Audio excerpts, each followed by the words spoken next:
All right, we'll start our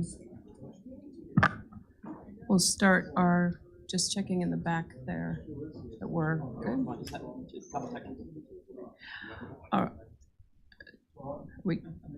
We're waiting one moment. We're just waiting one moment for our technology. All right, we're good. Good.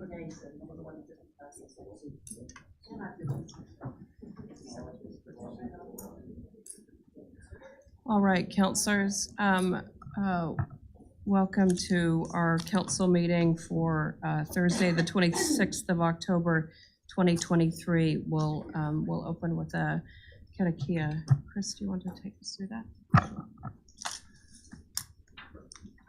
Whakataka taho ki te uru, whakataka taho ki te tonga, kia ma kinakina ki uta, kia ma taratara ki tai, e hi ake ana te arakura, he teo, he huka, he hauhu, ti hei mauri ora.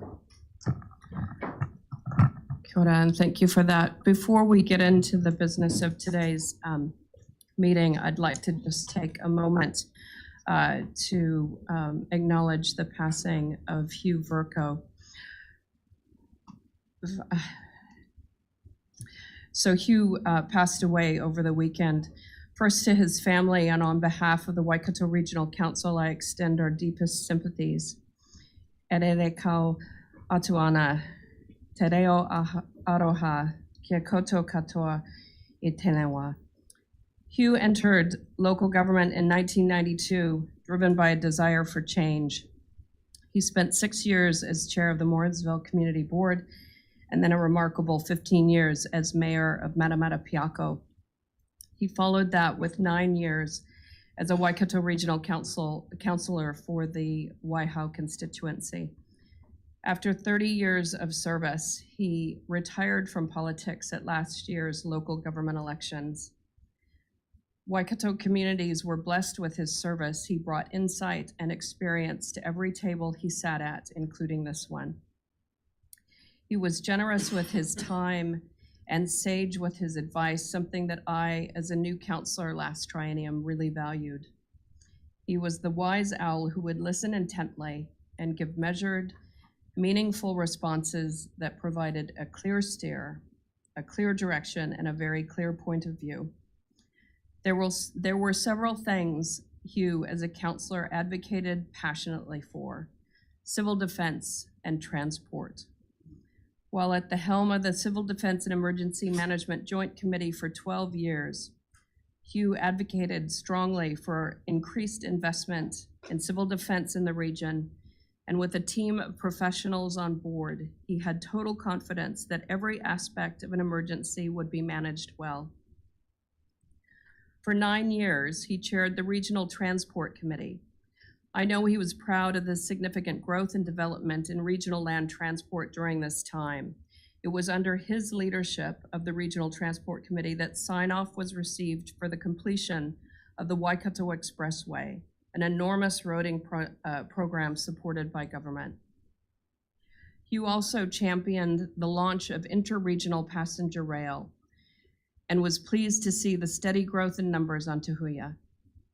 He brought to his political roles experience as a successful sheep, beef, and dairy farmer in Tauhei, as well as business acumen as the owner of a Morrinsville finance company and later co-owner of a newspaper. And of course, his military background brought a level of discipline and organization to all that he did. Nō reira e te rangatira e Hugh. Moi mai, moi mai, moi mai ra. May you rest in peace. We'll have just a moment of silence for Hugh, please.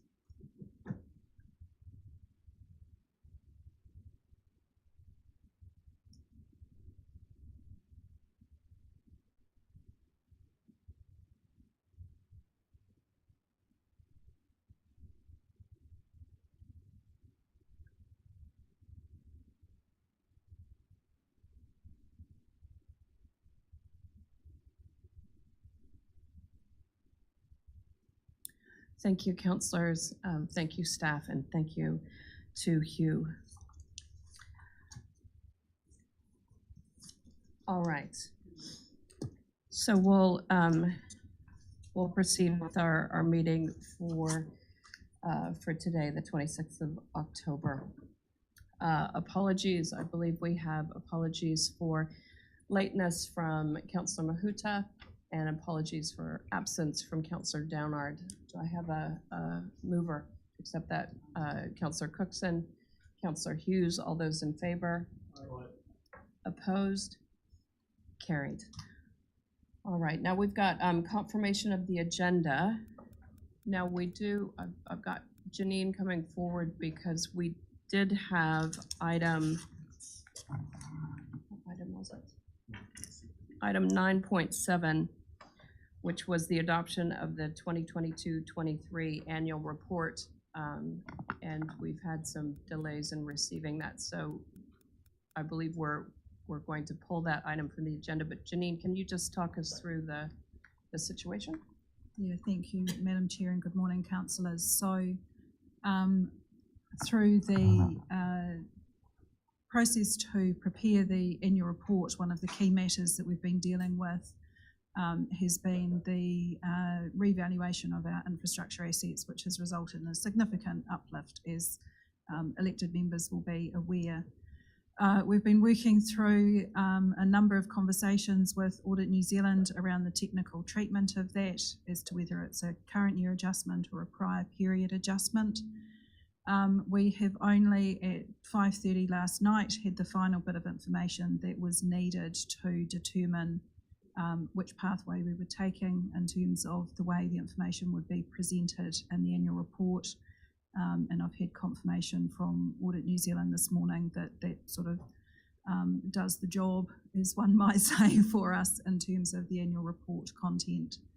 So rather than trying to rush that to the table today for the meeting without councillors having the chance to have prior oversight of that document, what is suggested is that we remove the item from today's agenda, but look to schedule an extraordinary council meeting on the 31st of October for the adoption, specifically for the adoption of that document, which ensures that we are still legally compliant in terms of requiring adoption of it by that date. All right, does that provide enough clarity for councillors as to the... No, October. It has to be 31st of October. October. All right, are there any other questions with regards to that? No? So we've got our standard confirmation allowing us to sit longer, and also noting the issue with item 9.7. Do I have a mover to confirm the agenda? Councillor Clarkson, Councillor Hughes, all those in favor? Opposed? Carried. All right, disclosures of interest. Councillor Nebon? Yeah, Madam Chair, just to disclose, I've got a family connection with regards to, what is it, 8.1, the Yes, application for the regional development, so I'll abstain from participating in that one. All right, so since there's been a disclosure, do I need a mover and seconder? No. All right, so we'll just note that disclosure from Councillor Nebon. Thank you for that. We'll move on to confirmation of council minutes. So this is item 5.1. This is on page 6 of your agenda. These are the council minutes from 28 September 2023. Do I have a mover for those minutes? Councillor Hodge, seconded Councillor Dunbar-Smith. All those in favor? Opposed? Carried. All right, next we've got minutes for confirmation and receipt.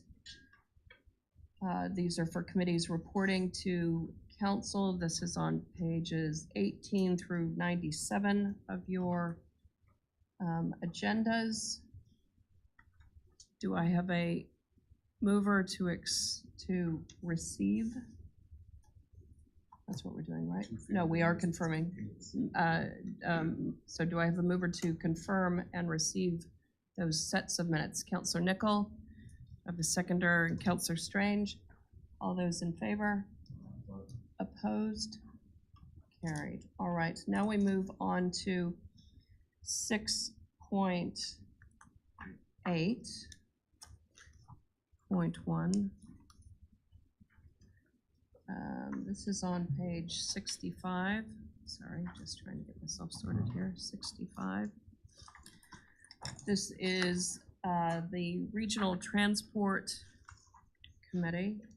61. 61. So this is what we're talking about here is the recommendation to council from this committee. Is somebody going to be speaking to this, or what?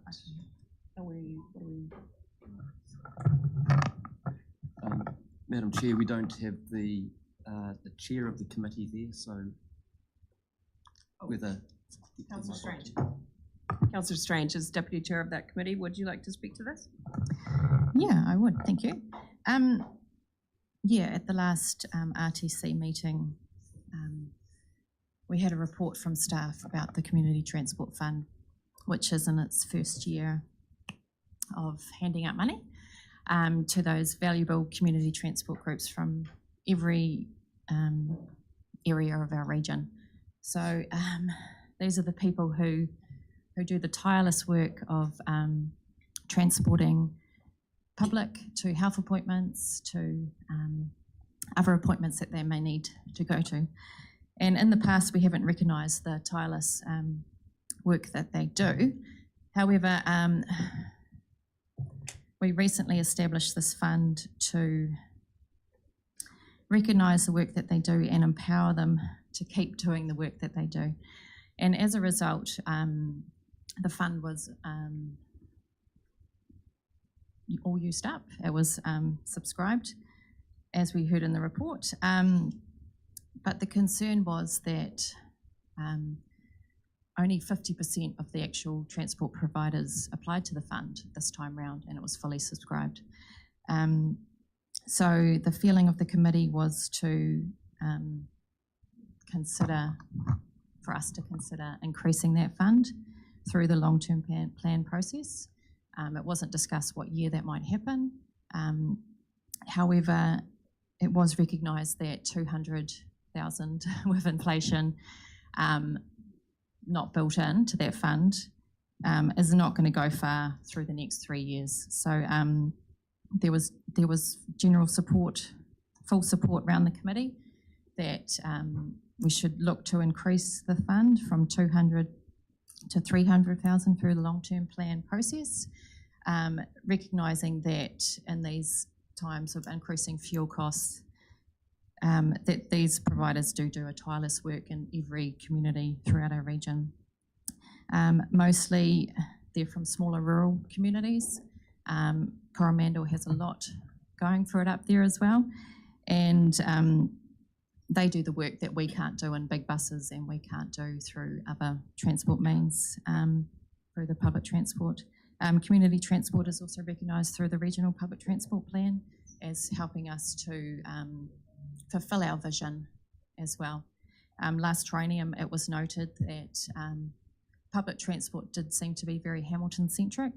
So last triennium, we worked really hard to increase that reach to more of our rural communities, and community transport is a wonderful way to really do that. So I would urge you all to consider the motion for us to consider it through the long-term plan process. So we're just looking at 8.3. Yeah. So just a question. So you've used the word consider. The motion or the recommendation that's come through says increase. Did you want to insert the word consider increasing? Yeah, I think that would be a respectful way to go, seeing as it's our council's decision. The committee wanted it in the process somehow, noting that it was absent in this long-term plan. So for us to consider it is would be a good way to go. Thank you. I've got Councillor Smith, then Councillor Marr, then Councillor Hughes. Councillor Smith. Thank you. I've seen this subject come up over the years and supported it when at Waikato District. I continue to support it and would be happy to recommend the, second the motion. I'm sure that Councillor Strange has moved it. And thus I'm happy to, by inserting the word consider, because it is a 50% increase on the current value.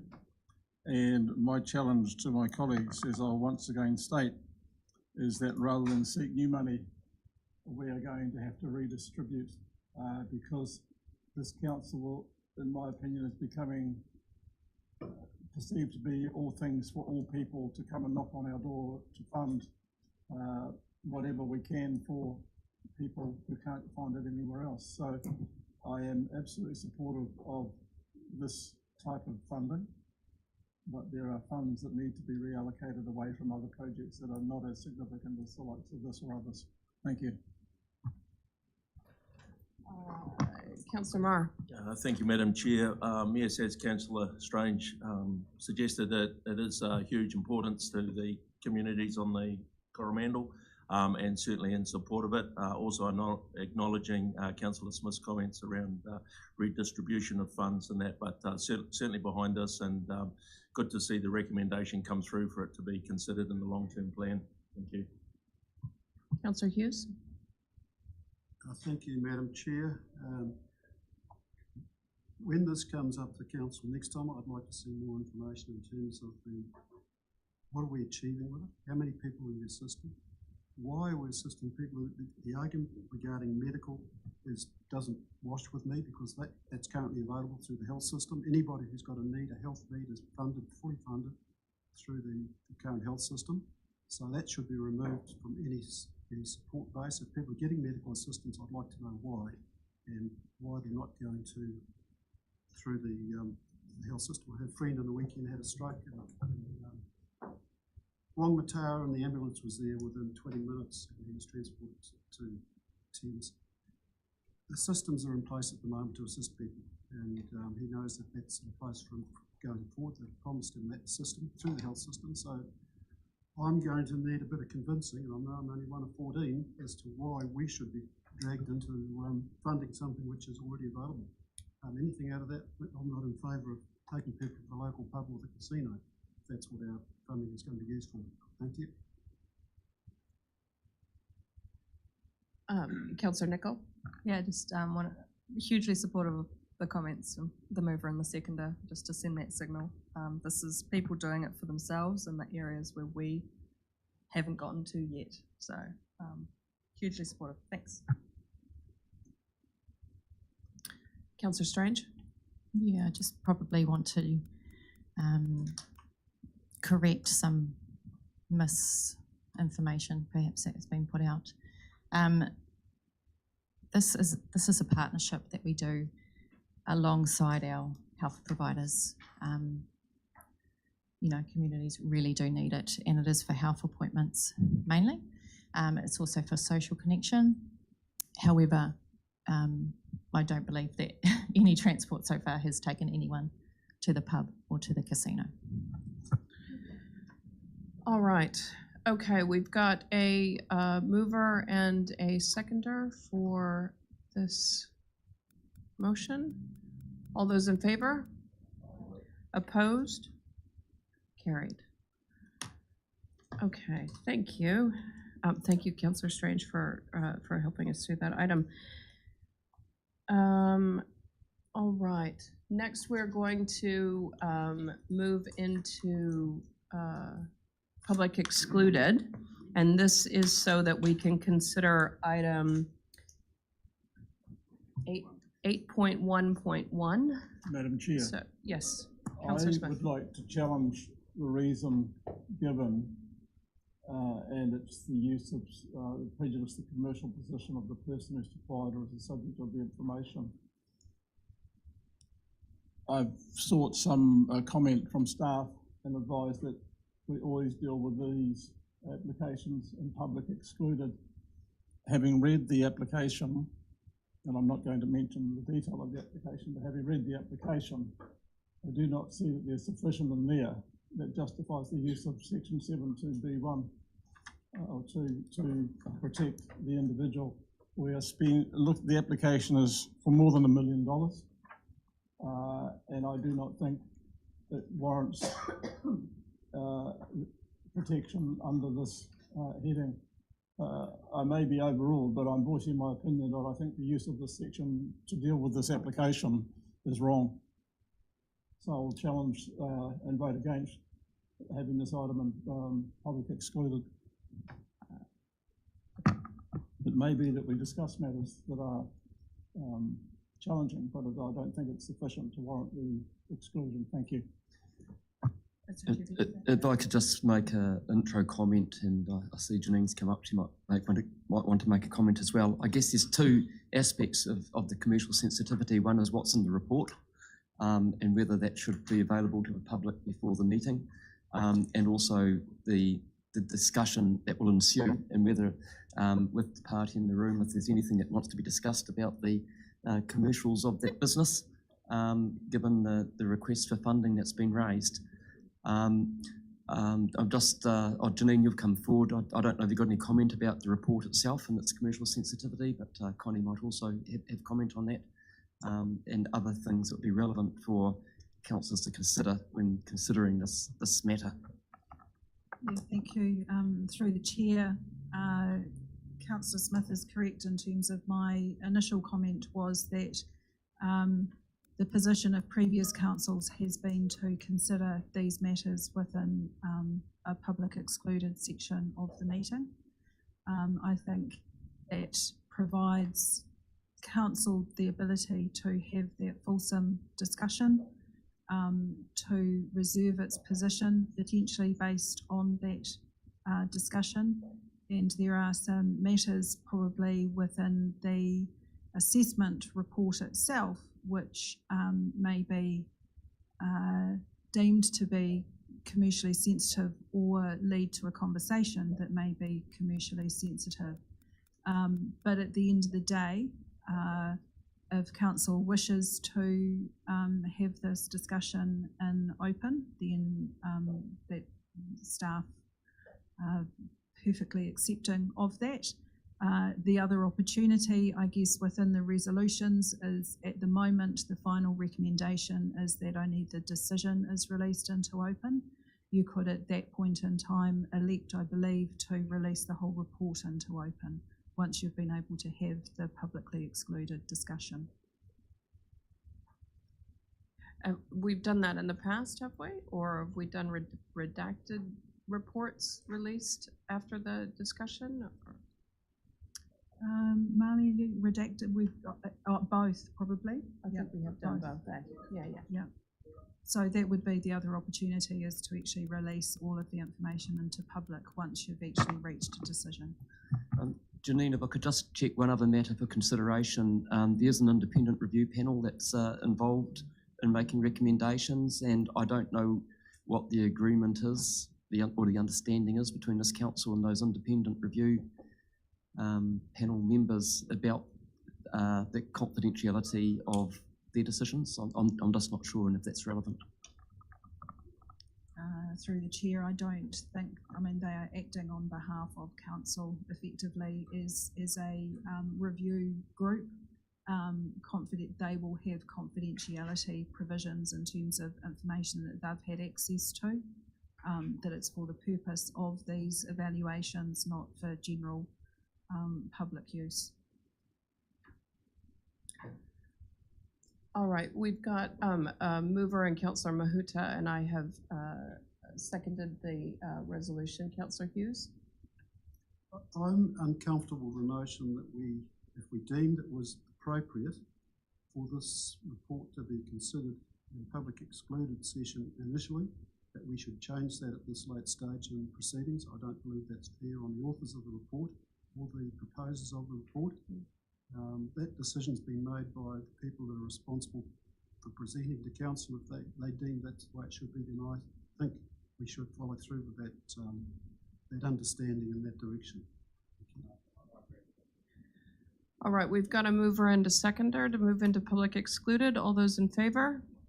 Opposed? Carried. All right, so we'll move into public excluded. We'll just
try and move judiciously.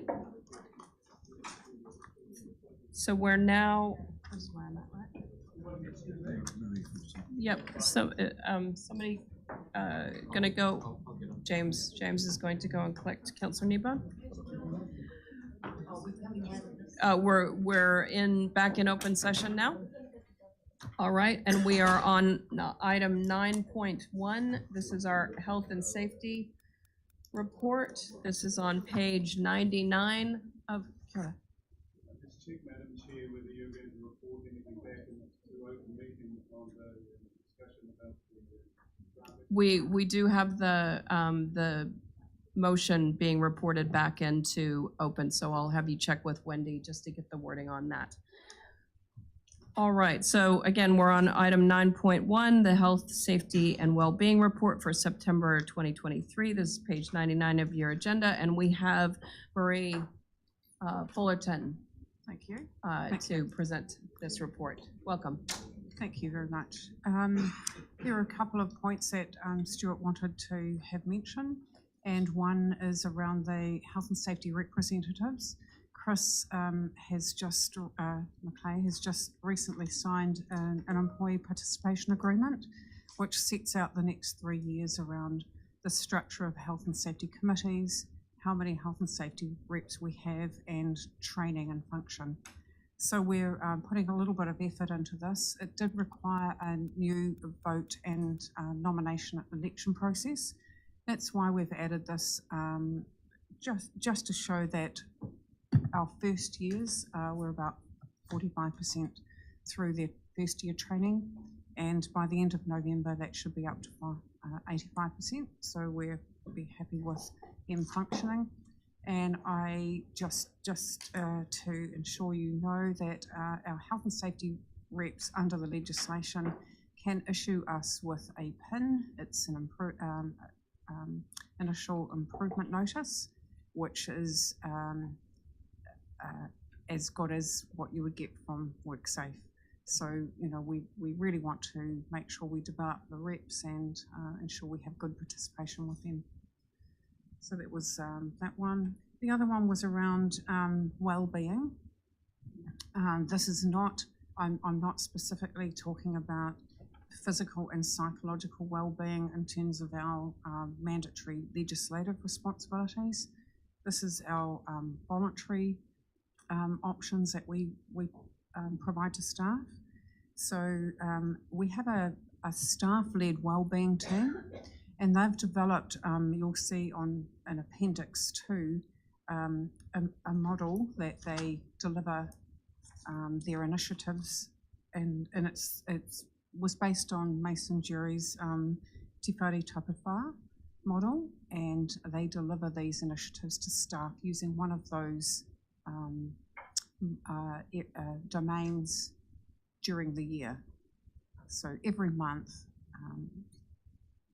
that committee will, or that team will deliver health initiatives, and every week they also get an email through the wellbeing, My Everyday Wellbeing. It's a partnership with an external agent that we have partnered with. There's about 8 or 9 other councils that participate in this program as well. So unless there's any other questions. Are there any questions from councillors? Councillor Hodge. So in your wellbeing, and I'm not sure how far we are allowed to do this or not, wellbeing will be around sick leave from my perspective. And so if we're getting sick leaves, Chris, around the same things continuously day after day, how does that fit into the wellbeing, and how are we reporting it, and what is WRC doing to help that? Yeah. So, you know, I mean, people got all sorts of reasons for being away, but if there's a continuous look at how people, why they are staying away, that would be good to understand, and what we are doing in that perspective. Yeah, that's a really interesting question, because if you look at our ergonomic statistics, quite often what you'll find when someone's having a problem at work, it may manifest in some discomfort or pain, and sometimes that is an opportunity as well before they go off work to address that. So we do have our practitioners, the health and safety team, like to meet individually with each of those staff. So that's why we encourage them to put that into Dampstra. Secondly, we do look at the length of time that people are off. So if they have extended leave, then generally we've got a meeting or a plan around bringing those people back to work and staying at work and staying well. We can't get a lot of information from our EAP stats because it's non-identifiable, but we do use indicators like that and sick leave to look at.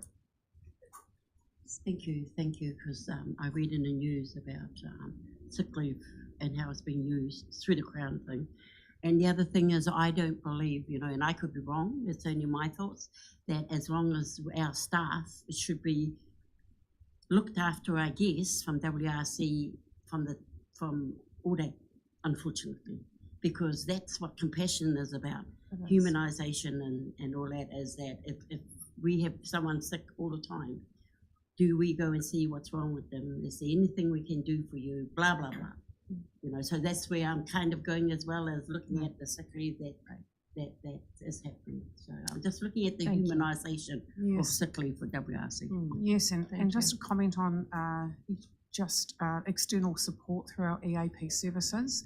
Are looking to broaden their offerings in terms of other health providers, alternate health providers as well. Councillor Mahuta. Kia ora, thank you for the report. My question is with regards to our governance responsibilities as the PCBU, and could we have a schedule of planned or otherwise site visits? Because I'm worried that we wouldn't meet that bar of having seen the work and observed any of the risks while people perform their tasks for the council. In our previous training, we did it somewhat accidentally. I'm wondering if we could organise that space a bit better with you. Yes. Are you talking about site visits by our leaders or health and safety? By governors. We have to show that more than an active interest. Yes. As our responsibilities to the PCBU. So reading your reports isn't quite that. Kia ora, Given Tupa. that we cover everything from, harbour masters through to drainage, through to etc. I just want to know that in not every councillor, but that in this term, governance has given all the different jobs of council that once over, look through, see what the hazards are that you're speaking to. And I'd rather see it on a schedule to know that we did it. Sorry. Thanks, Tipper. It's a good suggestion. I think it's still open, but we previously had invitations to councillors to do exactly that. Some took that up in the last triennium, others didn't, but it was an opportunity for, if councillors had interest in any particular risks, that they could see how we are doing them in place. So Marie, I don't know if we could maybe just reinvigorate that program. Yes, we do have a process for that, so I'll ensure that's known. Great. All right. Do I have a mover to receive the health and safety report? Councillor Hodge. Happy to move. Seconded by Councillor Mahuta. All those in favor? Opposed? Carried. All right, we now move on to item 9.2. The next two reports are around terms of reference. So the first one is terms of reference for the scheme subcommittees. This is on page 107 of your reports. We'll get Molly up to the microphone. Thank you, Madam Chair. Kia ora, councillors. This item is really straightforward, and so in the interest of time, I'm happy to take the item as read. The recommendations are on the screen, and we'll take any questions. Kia ora. Councillor Smith. Thank you, Madam Chair. attending the joint management meeting with Tainui. Tainui raised the issue of they would like to have wider choice in who they nominated to the positions, and that's now come back through, and happy to move this, Madam Chair. Great. Thank you. And a second? Yeah. Seconding Councillor Cookson. Any further discussion on this item?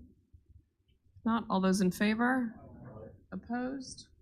Carried. All right, we now move on to 9.3. This is page 121. Our next review of terms of reference. Over to you again, Molly.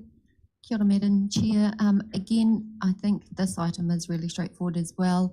And so, in the interest of making up time, because I know we are behind today, I'm happy to go into some detail, but also equally happy to take it as read and take questions. Councillor Smith. Thank you. Having raised this in a discussion, and I'd just like to say thank you to all the councillors, having now had 12 months of working together, and the benefits that I foresee in this. I'm happy to move, Madam Chair. And we've got a mover in Councillor Smith, a second in Councillor Hughes. What's our speaking order? We've got Councillor Nichols and Councillor, sorry? Oh, right, yes. So you're moving to appoint Councillor Strange to the additional position on the Risk and Assurance Committee, and that's been seconded by Councillor Hughes, yes? All right. I've got Councillor Nichols and Councillor Marr, then Councillor, okay. Yeah, Councillor Nichols? Second when I was speaking, so yep, happy with that. Happy with that. Councillor Marr? Thank you, Madam Chair. Yeah, no, as Chair of Strategy and Policy, more than happy to have everybody on board and in the room, and I'm sure it'll make our processes a lot smoother with everyone having their head around the subjects that coming in waves. And just a heads up to Councillor, next Wednesday is going to be massive. Thank you. Buckle up, buckle up. All right, all those in favor? Opposed? Carried. Good stuff. All right, now on to 9.4. This is on page 128. Have I got that right? Did I get that right? 128. Right, okay, sorry. 128. So this is recommended decisions for the proposed Waikato Regional Policy Statement Change 1, National Policy Statement on Urban Development 2020 and Future-Proof Strategy Updates. Mephi. Kia ora tātou.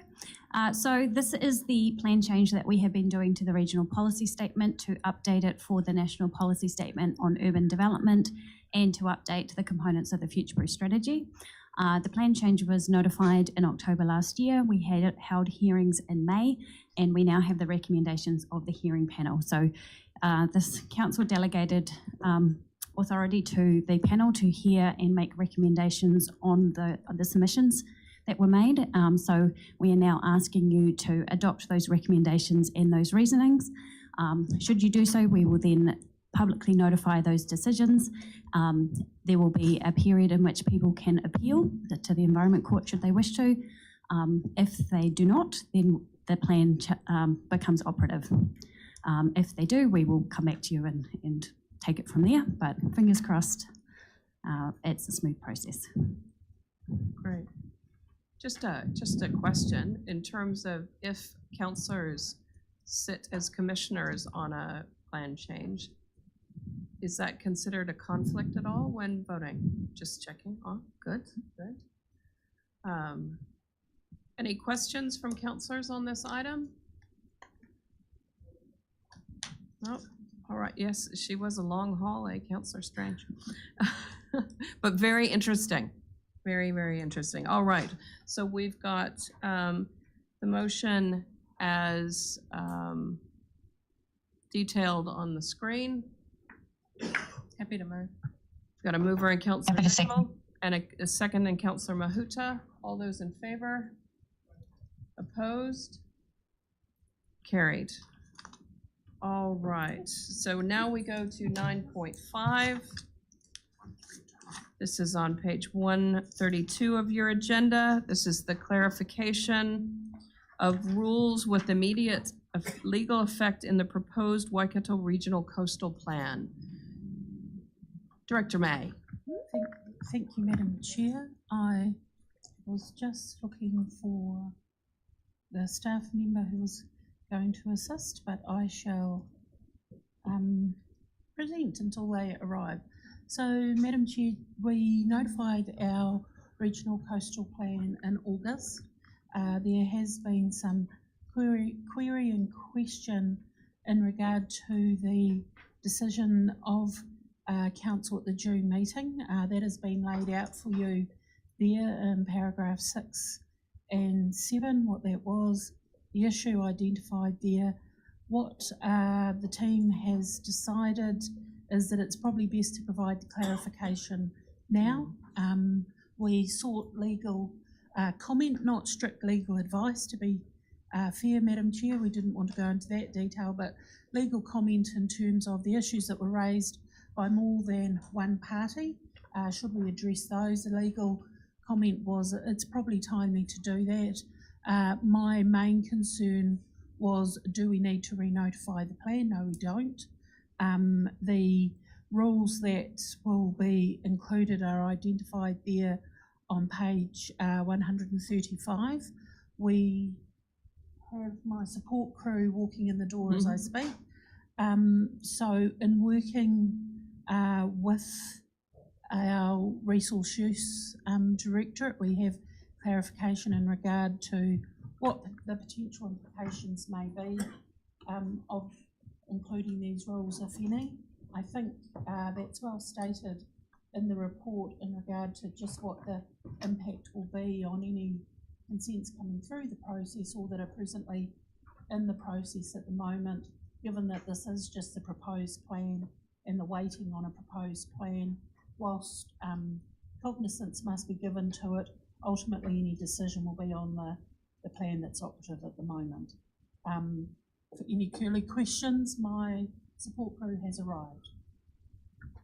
Nice. All right, Councillor Dunbar-Smith. Yeah, this is one of the query questions. So item 7 here says, most of the proposed rules in the proposed plan have immediate legal effect. But when you come to item 12, it's saying, operative rules remain in force and are not superseded until the proposed rules are beyond challenge. So how does that work? Through you, Madam Chair, very trickily is probably the best way to describe it. So we've got an operative plan that when our consents officers are going through the consents, they must go through that. Now that we've got a proposed plan, what that does do is it gives you an indication of where the change in some of those policies are, and it starts to have immediate effect, but the degree to which you weigh up that immediate effect when you are assessing an application, given that the proposed plan doesn't have any deep legal, I guess, standing because it hasn't been through the submission process, is a challenge for our poor consents officers. So it doesn't mean there's a bob each way. No, we have an operative plan. We have a plan that comes in with rules that have immediate effect that need to be had regard to, but it ultimately comes down to the decision of the consent officers in terms of that weighting. There is a large body of case law, as you'd appreciate, that guides consent officers in that regard. Councillor Marr. Yeah, Tracy, are we disadvantaging anyone that's applied recently? And are we likely to be legally challenged along those lines? Thanks, Chris. Thank you, and that is a very, very topical question. We have been discussing this with Rad. For anyone who has lodged an application, no, the activity status stays the same on the date it was lodged. The only people who may be affected by this are those that are in the position to have been preparing a consent application and will be lodging it, I'll say, within the next few days/weeks. But we've been working, well, actually, I've been sitting on the sidelines watching Rudd work through some of the very detailed questions, because a lot of their work is about exact limits and dates. Madam Chair, if I can just add to that, we do have David Fazakli online, who has helped us through this process, and David has just reminded me that online there will also be an information sheet to help people through that process as well, to help understand the key messages. Thank you. With that information sheet, once that's online, it would be great to distribute a link to that to councillors, just so when, if we are fielding questions from constituents, we can clearly point them in the right direction. Councillor Hodge. So with the change of government and the 100 days that they are thinking about repealing some of the RMA corridor, where would these submissions fit, do you think? I know you can't answer it really, but through you, Madam Chair, probably one of the reasons why we were so keen to get the Regional Coastal Plan notified means it has standing and is going through a process. Any change in government, any change in legislation, therefore, does not affect that process. It will continue through the process that it went through once it was notified. Obviously, that may have implications for plan changes that are progressing through the pipes at the moment. Councillor Mahuta. Kia ora, Tracy. Just in the application of the rules, and the one on discharge particularly, will it require any further enforcement action from us implementing these rules as they stand? No, we don't believe it will. So we'll say that you're required to, but do nothing about it? Through you, Madam Chair, it comes back to the question that Councillor Dunbar-Smith asked in terms of that weighting that is applied to rules that have been operative for some time and rules that essentially are draft rules at the moment. We can seek clarification and make and include that on the information sheet, Councillor Mahuta, or I'm just looking over at Director Sinclair to see if he'd like to make comment. Kia ora koutou. Yeah. So essentially the way that the RMA works is that if you trigger a rule in an operative plan or a proposed plan, then it's triggered. I think what you see in the report here is that the activities that are being triggered are similar in both the operative plan and the proposed plan, and so we would be enforcing both the operative and the proposed plan as it comes to the rules. What Tracy's talking about in terms of weighting is around the policy framework. So when you're going through assessing an application against objectives policies, the weighting that is applied to an operative plan is far greater than the weighting that's applied to a proposed plan. And that weighting changes the further you go through a process. So something that's right at the very beginning, which hasn't been tested, as Tracy mentions, the court applies a lower weighting than to a plan that's very much still proposed but not yet fully operative, that is a long way through its process. So there is a graduation of weighting where the policies between a operative plan and a proposed plan are different. So it's a bit complicated, but those of you that have been through the Making Good Decisions course will have probably dealt with that challenge as you have the weighting of different policies as you go from an operative plan to a new planning framework. But once you've got a rule which is operative, we monitor and assess compliance against all rules. Hope that helps. Councillor Marr, did you have an additional question? No, if there are no other questions, I'm happy to move as recorded. Thank you. We have a mover in Councillor Marr and a second in Councillor Nicol. All those in favour? Opposed? Carried. All right. So this is, now we're on to our last item, seeing as 9.7 was taken off the agenda. So this is Balloons over Waikato follow-up report. This is on page 136 of your agenda. We've got Phil King, our Director, Regional Transport Connections, joining It's us. self-explanatory, Madam Chair, and happy to move it. Don't want to stop Phil coming to the table, but Keep coming just in case. So we've got a mover in Councillor Smith and a seconder in Councillor Dunbar Smith. Were there any questions, any points of clarification? Councillor Hughes? Thank you, Madam Chair. Just a point of clarification, and I guess this is relating to the mitigating, reducing impacts on the climate. Having watched an episode where we had a deputation in Auckland recently, where our facts were being questioned by our neighbours to the north, I'd like to just ask the question if we have evidence to support that stated fact in this particular paper that we've been presented with.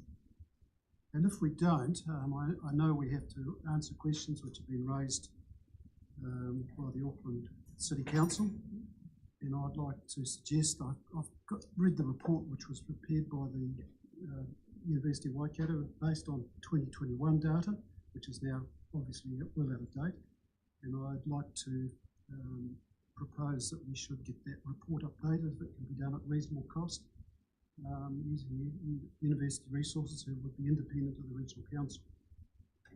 Because I feel uncomfortable with people representing council going to meetings and they don't have the information available to them to be able to refute anything, allegations which have been made, questioning Okay. accuracy of information. So I think these are two separate things, though. Well, they are connected, sorry. So I think Councillor Hughes is referring to the fact that it's saying there'll be no impact on climate change, this report, yes. where he believes there's been information that might suggest that if people were to use rail instead of vehicles, maybe it would have an impact, but that information is being disputed. And so to get clarification for this council of what the correct information is, whether there could be an update to the information. I think it might be a university report that was done independently that was disputed, and how it was done. I don't know, Karen, if you've got any opportunity to comment on that. No, and it's probably before Phil's here. Yeah, or is there, I do think it is absolutely imperative that councillors have correct information in front of them, and also to enable us as councillors to respond to any queries we get, whether it's another organization, another council, or constituents. So I certainly support ensuring that councillors have access to accurate information with regard to Huia specifically, but also with regard to all of the matters that we address here at council. Just wanting to address this report, though. I mean, we can note that as an action for staff to come back with additional information. We'll figure out the best method for that to happen, whether it's through Climate Action Committee, whether it's through the Regional Transport Committee, Future-Proof Public Transport Committee. We have a variety of choices. So we'll figure out which is the best route to bring that information back to councillors. All right? Was there anything further, Councillor? I was just going to move we've already got a mover in Councillor Smith and a second in Councillor Dunbar Smith. That's all done, thank you. Did you have something you wanted to add? I just in total support of what Chris says, and the conclusion at the end isn't correct. That's what So I think we should have correct information put in front of us, not information that I don't think is correct. So I'm not sure why you're saying the conclusion is incorrect. Well, because of Chris's question that there was no impact on greenhouse gas emissions. Well, if the train wasn't operating, there's actually no greenhouse gas emissions, so the environment's in So you're talking about paragraph 15 of the report? Is that what you're disputing, that conclusion? That's not in that conclusion, Councillor Cookson. All right. Sorry, did you want to add something? Oh, yeah, I Councillor just Strange? wanted to maybe provide some clarity around paragraph 9, which I believe is in question, Right? paragraph 9, Yes, which is more adaptation rather than mitigation. exactly. So mitigation is what Te Huia is doing rather than adaptation. So there might be some confusion there with some of those terms. Good Maybe point. some more education is needed. Good point. All right, we have a mover and a seconder for this. All those, can I put your mic on? Mike? It's an action point that you've asked staff to take, Action so point. how do we know that that action point is monitored and reported back? We have a new methodology for doing that, ensuring that those things are noted through democracy services. So I have a memory like an elephant, so I will make sure. it I'm comes sure back. you do. I know you do. I've seen it. Thank you, Madam Chair. So if I could just add to that, and so it's something that gets into a schedule that the chair and Yes. myself have, so we can capture these actions and ensure that they are actioned. Yes, great. All right, all those in favor? Opposed? Carried. Okay, that brings us to the end of our meeting. Shall we close with a karakia? Thank you, councillors. Unahia, unahia, unahia mai te uru tapanui, kia wātia, kia māmā, tinako, tinana te hinanaro, e te ara takatu, koe rā e rongo, e whakaaria, ake i ka ronga, kia tina, haumi ai, hui e, tai ki e. Thank you very much. Councillors, we'll declare the meeting closed at 12:12 p.m.